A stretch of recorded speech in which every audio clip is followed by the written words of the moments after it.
Discard the rubbish left behind by the less fortunate. Hey, I had a client at work named Scott who told me he wasn't happy with something I had made. I had just struggled to make a wedding dress. Scott tore the dress in front of me and trampled on it, even though I tried to follow his specific instructions and constantly shifting demands. His actions were nothing but dehumanizing to me, the creator. I so made the decision to exact revenge on Lisa, a classmate. I carried out a plan with my coworker's assistance and made the decision to add a finishing touch. I turned to face the intruding Scott and said, "Scott, things won't go your way. I have to stop letting him get my way.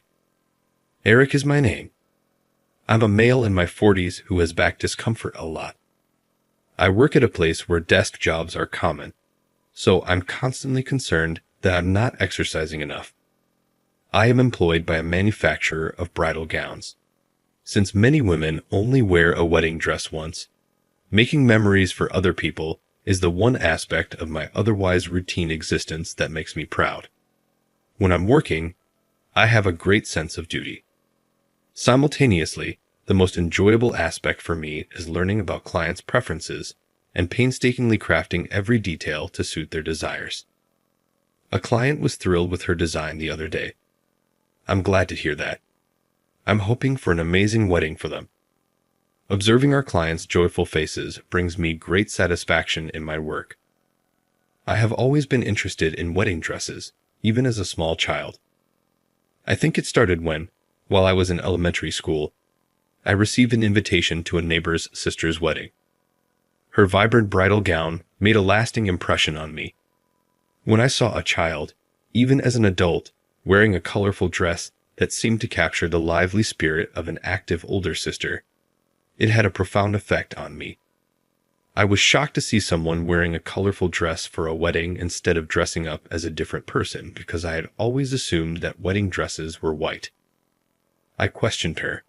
"Why is your dress so colorful?" Out of curiosity. Maybe because it's the most authentically me look. A wedding only occurs once in a lifetime, after all. It was unforgettable how joyfully she grinned in response to my question. That encounter made me want to grow up to meticulously design wedding gowns that fit every cuirassar precisely.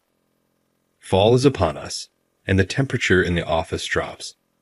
We're using heating appliances to change the temperature in the space. I was talking to a junior coworker in the morning just after I got to work about old times. The man next to me, a young man working on promotional posters, remarked, "It looks like a hard-working young man." James is his name, and he started working for the company this spring. James is a good man who constantly puts in a lot of effort in his work and is keen to learn from us and develop as a result. It's satisfying to teach him. I take it that you pay close attention to what the client asks for. If the client is not properly consulted, we can make a dress that fits them. It must be difficult to translate an image into an actual clothing for bespoke orders. With appreciation, the curious junior looked up and whispered, "That's impressive." He's working on promotions for now, but in the future, I might allow him to assist with bridal dress designs. Introducing him to a variety of jobs now will undoubtedly help later on. My cell phone in my chest pocket rang just as I was thinking about the future after I had completed reflecting on the past. I noticed the name of a client I was in charge of when I checked the screen. I called the client outside the premises and exited the room so as not to wake James. "You're late in getting back to me," yelled the man on the other end. The man, named Scott, was in his 30s, and he spoke in a furious tone. He is the president of a reputable corporation for the second generation. I apologize. The call had concluded in less than a minute, but the person on the other end sounded quite impatient. Scott snorted and said, "I hope the dress is ready," as I apologized. "It's constructed elegantly and simply for my partner, without any extraneous embellishments, am I correct?" He was curious about the status of my work, but this wasn't the first time he had called over this issue, so I refrained from thinking, not again. The fact that Scott calls nearly every day has made things a little overwhelming. Naturally, the work is going quite nicely. I mentally replayed Scott's plea. I took care to create it so that it wouldn't be too gaudy because he wanted it to be a dress for a demure woman. Really? It doesn't seem like you're letting up, he queried, describing what had been finished and how far along they had come. Where exactly are you in the process? He said, although some people may find these types of queries bothersome. Answering them is a requirement of the job. He's understandably worried because it's a once-in-a-lifetime opportunity, but he didn't seem content despite my thoughtful comments. I have to check in every day as a client since you're unreliable. You're not able to perform your job well, most likely because you're just a high school graduate. The discussion took a turn and became an attack on my educational background. I listened silently, not sure what to say. I didn't want to drag out the conversation with pointless remarks because fighting back could result in the order being canceled, which would be bad for the business. After spending several minutes on the phone, Scott appeared content. Subsequently, he made fun of me and implied that I wasn't intelligent or well-educated because I wasn't wealthy enough to attend college. Finally, he hung up and exclaimed, "Don't think I'll accept anything." Scott spoke primarily by himself during the call, suggesting he didn't require my answers. The idea that he is a corporate president is absurd. How can one run a business when they don't listen to other people? James mentioned that perhaps this is a situation where the others are capable when we spoke about it later. Maybe the individuals in his immediate vicinity are capable, or maybe his parents are affluent enough to cover any mistakes he makes as a manager. I understand, but he's a problematic client for us.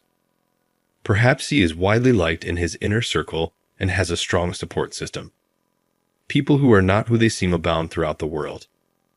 Maybe Scott is just another one of those people, because among my pals, there's even a lady who enjoys a demanding man. In retrospect, it turns out that this was accurate, but at the time, I never thought Scott could be so bad. A few days later, I decided to go to the department store to buy a model kit for my hobby because it was my day off and I would spend the morning relaxing. It's critical to take appropriate breaks on days off in order to do high-quality work. That day, I had intended to purchase a model kit to construct, but I had no idea that I would run into someone I knew. A 40-something woman came up to me while I was going around the department store. "Is it not? Eric? Long time. No see." It was Lisa who called out to me. She used to be a high school classmate and currently owns a sizable business. "Jay, a long time has passed. We haven't really seen each other in perhaps 5 years. We live close by, but we don't get together too often. On my days off, I usually just sit around the house. After work, I'm too exhausted to want to go out. That's why once we started talking, even though it had been a few years since I last saw Lisa, we were able to have a seamless conversation. We had no trouble joking about as we strolled together. I was overcome with nostalgia as I thought back to our high school years and how we used to connect. We used to go camping in the mountains or swimming at the sea when we were in our 20s. Surely it must be the age. Isn't that a little impolite? Bringing up a woman's age in that manner. We had a great talk and decided to get lunch together. I had only had a light breakfast because we were both there, so I was considering treating myself to a substantial supper. I'm craving a hamburger. Eric, how about you? I'll also have the hamburger. It brings to mind the ones we provided food for the school festival. What a serendipitous event. It was exactly what I was thinking. I recall how our class got together to manage a hamburger stand at the school festival while we were in high school. Lisa and I took turns cooking, and we became bored tasting everything. The anecdotes from the past seemed to go on forever even as we said grace and started eating. But as the talk went on, I was taken aback by what I heard next. How come? You're tying the knot? Yes, my boyfriend is really attractive and a little younger than I am. He is the second-generation president of a developing company, not the founder. Therefore, he is somewhat used to adversity. All right, congrats. My friend received my heartfelt congrats. I was relieved to learn she had found a decent partner because I had been wondering why someone so kind as her hadn't gotten married yet. Knowing that her lifelong desire to get married was finally being fulfilled made her heart sing. I want you to marry me, even if all you do is sit around at home, he said in his proposal. Do you not believe he's a fantastic guy? Is he a saint of some sort? Her spouse appeared to be completely enamored with Lisa. It seems like you wouldn't say anything like, you don't have to do anything unless you truly like someone. He's just an everyday guy. Scott Jameson is the man's name. That name sounds normal, doesn't it? Although the name is not remarkable, something about it seemed familiar. In my current position, I had a client with the same name. Even though name sharing is uncommon, this particular coincidence struck me as noteworthy. No, I recall that Scott, my cursor, asked for a dress that was both lovely and modest. It doesn't seem to fit Lisa, who is direct and intelligent, so they must be separate persons. I'll send you an invitation. We're planning the wedding in 3 months. Many thanks. I'll bring a lovely gift. I'm grateful. However, Lisa's smile soon vanished, revealing a trace of worry. What's not right? Is there something causing you trouble? He seems to be highly focused on his educational history, which is a bit odd to say. Explain what you mean. According to Lisa, Scott, also known as Scott Jameson, is strict with those who dropped out of middle or high school. It seems that he expresses his desire to avoid interacting with individuals who have not completed their college education. The talk took a bad turn, and I scowled. Naturally, I think that's a bad way to think, but may I ask if it's all right if I do? Although at first I believed Scott to be a good man, he appeared to have problems. What makes Lisa want to wed someone like that? She said, a little hesitantly. He knows it's an unfair prejudice, seeing my reaction. I think I have to trust him because he's making an effort to improve as our partner. Scott was thus presently attempting to overcome his prejudices. I couldn't express how stunned I was by that. I'm only Lisa's classmate, so my thoughts wouldn't help but might even get in the way. I hope their divergent moral philosophies won't cause them to split up. From now on, you will be with him. Apply as much pressure as necessary, your love, to help him get better. Obviously, we need to collaborate because we plan to get married. Over lunch, we carried on chatting about our high school years before parting ways. My phone rang a few days later while I was hard at work in the office.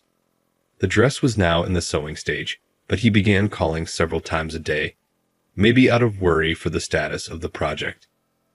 It was impeding my job, so I wished he would quit, but he would not listen. I sighed and turned to check my phone, only to see that Lisa had called. This is uncommon because she doesn't usually call me throughout the workday. She usually calls me in the evenings or on vacations, asking if something went wrong. But this time, I left the office to answer her call. Hello, is this Eric? I exclaimed as I made my way outside. What's going on, Lisa? You don't usually call at this hour. Though it's difficult to say, I felt compelled to inform you. Lisa sounded depressed, not like she did when we met. For me, what she said at the beginning was actually unexpected. First of all, it turned out that my cursor Scott and her fiancé Scott were one and the same, but that was the least of my worries. I couldn't even speak after hearing the more startling information. Is that accurate? Yes, I apologize. No, you are not at blame. All of it is Scott's fault. I put my head in my hands and imagined Derek's face, feeling bad for my classmate who apologized softly. Let's consider our next course of action. Okay, I'll give you a call back after work. Apologies. Like me, Eric, Scott is a wedding dress designer who appears to be producing problems for our business. I can't let him be alone. I had recently finished a wedding dress I had been working on, and I had made arrangements for my cursor Scott to come look it over. Scott appeared agitated the entire time he was at the company, and Lisa, who accompanied him, felt uneasy. I had never met her before at this company. She must have taken the day off, even though it's a weekday, specifically for this. I showed Scott and Lisa the bridal gown that James and I had placed on a mannequin. As asked, it's a straightforward piece with few ornamentation. I took off the dress's cover and gave it to James. As he is not involved in what follows, he is a junior colleague who was invited for educational purposes. I made him wait in silence in a room corner. This is the wedding dress you requested. I turned back to Scott and his group and started to go over the details of the completed wedding dress.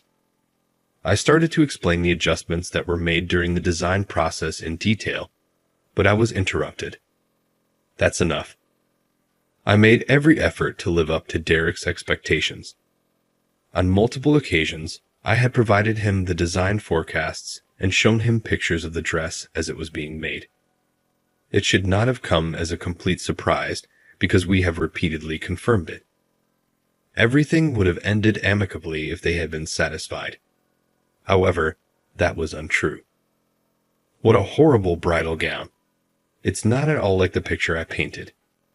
Lisa cannot wear something like this. Scott began berating the bridal dress in front of him, claiming that the materials were subpar and the design was poorly done. It may not fit Lisa's personality, but the current design was just what he requested. I tailored it according to your order, but it didn't meet your expectations. Obviously not. Such a simple dress will seem unappealing on our important day. It doesn't fit Lisa's intelligent demeanor. I was unsure of how to respond after hearing him say that all prior requests were invalid. Even though I've lived long enough to see a lot, I had never met someone so irrational before. James was there, and his lips was as open as mine. From the corner of the room, he said to himself, "What's going on in that guy's head?" Be kind with yourself, Scott. Someone put a lot of effort into this. Although Lisa is being kind, effort is insufficient on its own. It's worthless business without any results. He was correct, of course, but I didn't want to hear it from him. Scott appeared to have a soft spot for Lisa despite his hostile demeanor, hurriedly offering her numerous words of comfort. "Eric, what should we do?" It's obvious as day that this circumstance will not satisfy him. I transcribed some of our talks in case something similar occurred. Should I carry it with me? Well, what should we do? Scott turned to face us, scowling, and said in a childlike tone as he heard us talking. Scott had just finished consoling Lisa. "I placed this order. I'll accept that because I paid for it." "So you're going to use this dress for the wedding?" Lisa inquired, looking perplexed when she heard this and realized what was being said. Scott shook his head and parted his lips when he saw Lisa's confused expression. "Obviously not. I won't allow you to wear something that awful." In addition, he paused in the middle of his statement and looked down on us as he went on. The individual in front of us is a recent high school graduate who is aware of the potential issues that could result from a product created by someone with such a low level of education. It is untrustworthy. I was wondering what Scott was going to do with the garment he had paid for when he reached into his pocket and took the scissors, which he had conveniently brought with him, and tore the dress off the mannequin. "Throw away this trash made by the less fortunate," he scoffed as he looked at us. And when he was leaving the room, he walked on the pieces of the bridal dress that were lying on the floor. Lisa was apologizing, appearing pale, but I was too shocked to absorb what she was saying. Thankfully, he didn't decline to pay at least. My pride as a designer was crushed, even if it was a comfort that the company was not negatively impacted. But it seems that Scott, who had already damaged my soul, had plans to torture me even more. He supposedly tried to write negative reviews of my business online that evening. Who knows what would have occurred if Lisa hadn't found it and halted it. She remained at Scott's house to keep an eye on his behavior, which stopped the incident. She emailed me the news 1 hour after work finished. Later that evening, I found out that Lisa and Scott had a horrible fight. Luckily, we were spared any harm because Lisa had threatened to not marry you if you post bad things online. But I wasn't going to sit back and take it all in. I purposely expressed my emotions in order to fortify my commitment. Scott, things won't go your way. Luckily, I had anticipated Scott's scheme and was ready to get revenge. Scott may not have revealed such plans if he hadn't acted dishonestly today. With Lisa's information, I made contact with a number of businesses. These were tiny manufacturers of fabrics and threads that Scott's company had intimidated or coerced. My strategy was to get these businesses to work with our organization instead of Scott and to cease doing business with him. Even though I didn't press them, they all nodded rapidly, suggesting that their relationship with Scott was already strained. Scott's company started to delay the creation of bridal dresses after that day. Lisa claims that because of the complaints from cuirassiers, Scott was getting more and more worn out. Then, a disheveled Scott burst into our company the day before the wedding. You've recently communicated with the businesses we work with. I've been informed about it. Now please stop bothering us. What topic are you discussing? I have only transacted with businesses that are required to make dresses. It is merely a coincidence that it was your company's. Please stop lying so openly. I know what you're planning. If you continue to act in such manner, we will disseminate negative feedback about you. With a flushed face and a wheezing temper, Scott spoke up. But would Lisa consent to that? Your fiancé will be upset if you do that. I promise not to hold it against her if she calls off the engagement. I refuted those words in my heart, silently. Lisa will understand me. Lisa is not the type of person that supports everyone in everything they do. She was always critical of others' errors, whether they were made by a close friend or a supervisor, in my memory. I sighed when I saw Lisa pull in. So, Lisa, what brings you here? This is what I was expecting. I can somewhat imagine your actions as your fiancé. She shot me a quick look of regret and turned to face Scott. Scott, disparaging other businesses in order to further your own is not acceptable. What topic are you discussing? You're not going to last with that level of ignorance. I know that society is harsh, but that doesn't mean that harming people is acceptable. Scott paled and turned away from Lisa, giving me a frown instead. You've enchanted Lisa. How dare you touch the woman of another man? He is not involved in this at all. As my fiancé, this is my choice. Do you not realize that? No, Lisa's assertiveness is pressing that. At this, Scott went white and started to perspire. Lisa murmured, "We can't be together anymore," and appeared to take in the fact that she was in the room where the bridal gown was on display. Her eyes lowered to the ground, where bits of Scott's torn garment lay in a scattered heap. "Let's split up," she declared. Scott heard this and grabbed Lisa's shoulder while spitting profusely. "Please refrain from. Consider it carefully. Ericoro is the wedding day. I cherish you." Affection? Most likely, that is a falsehood. I have some time to know it. What, you just choose to target my company because it creates superior supplies with which to cultivate your own? You have never shown me affection. Scott must have targeted Lisa's company because it is renowned for creating high-quality thread, and he may have been successful. When you were intoxicated, I overheard you chatting to yourself. When Scott heard Lisa's dejected remarks, he instantly passed out. Up until today, everything was going smoothly. This is a farce. Where did I make a mistake? Scott turned out to be even more reprehensible than I had thought. He did not apologize. The idea that a business run by a high school graduate has a greater reputation than mine is absurd. I believed that a few negative reviews would attract business. His look was regretful, his jaws gritted in rage. My scheme to eliminate a competitor and acquire a handy woman was a complete failure. Rather than acknowledge his own responsibility, Scott went on the defense, even scolding Lisa. Oh no. I never should have selected a woman such as yourself. I would have preferred a younger, more submissive wife, but you were the only one who was naive enough to give me what I wanted. It hurt to see Scott treat the lady who had been his fiancée up until this point with such disdain. I was unable to let this continue any farther, so I seized Scott by the collar. You should and shouldn't mention certain things. Express your regret to her. What is the apology for? I'm getting married to an old maid, so you should be happy. You ought to have just remained silent. I wanted to attack him because I couldn't resist, but Lisa stopped me in my tracks and smacked him across the face instead. You're in luck since you don't have to wed a woman like that. I'm sorry, and please never again reveal your face to me. Scott departed her company murmuring complaints and sporting a swollen cheek. I requested James to play a little prank on me, and a few seconds later there was a big splash.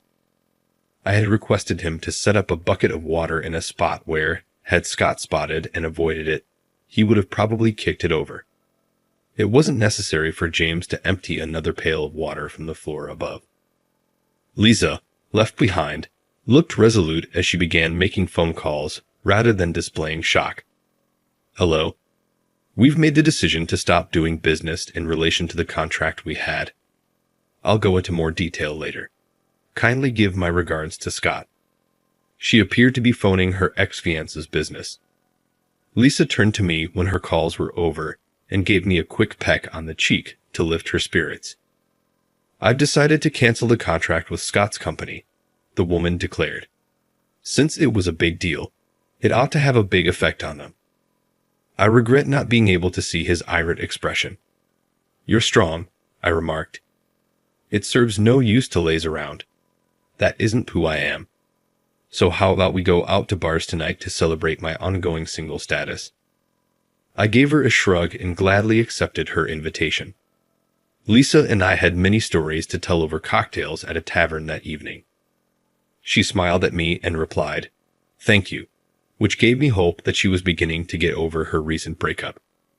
Following that, Scott's business lost a lot of business, particularly because crossing Lisa appeared to have a big effect. After losing a significant business partner, Scott's company began to shrink and ultimately filed for bankruptcy. I didn't see Scott again for a while after that incident, but a few years later, I happened to encounter him in a little spinning mill. He appeared so thin that he seemed like a whole other person. As a kind of compensation for the inconvenience, Lisa promoted us, and as a result, our business continued to perform well. Wedding dress orders increased threefold. We had trouble for a while managing the workload with our tiny crew, but we were able to get over this by adding more employees. After a few years, our business had gained local recognition. After enduring a significant tragedy, Lisa eventually had a flawless wedding ceremony. I was relieved that it appeared she had moved on from Scott. I will be there to support her if she ever remembers him. Ultimately, I found myself standing next to her as her partner at the wedding location. Lisa looked breathtakingly gorgeous in the Zurich-made wedding gown I designed for her. She smiled at me brightly, the kind of smile I used to remember seeing on a neighborhood girl.